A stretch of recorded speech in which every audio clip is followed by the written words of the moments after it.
I'm Alex Villarreal with the VOA Special English Technology Report. In January, a 5-day internet shutdown in Egypt failed to stop the protests that forced President Hosni Mubarak to resign. But it raised a technical question. Just how were Egyptian officials able to shut down internet service in their country? Craig Labovitz is chief scientist at Arbor Networks, an internet security company in the American state of Michigan. Mr. Labovitz says the internet is not as indestructible as people might think.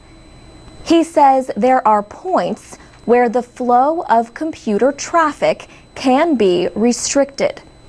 Mr. Labovitz says his researchers tracked the internet shutdown in Egypt as it was being carried out.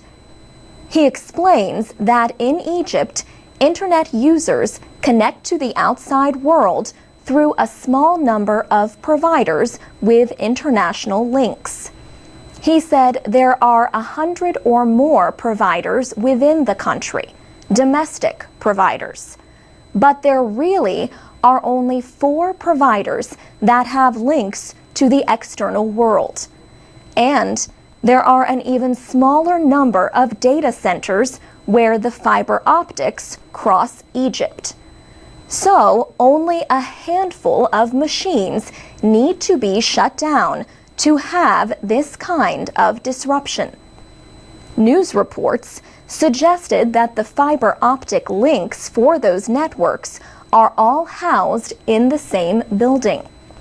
Could a similar internet shutdown take place in the United States? Craig Labovitz says that is less of a possibility because of a larger number of internet providers and data centers. Still, the recent shutdown in Egypt has raised new concerns about a proposal in the United States Congress. Critics say the legislation could make similar action possible in America.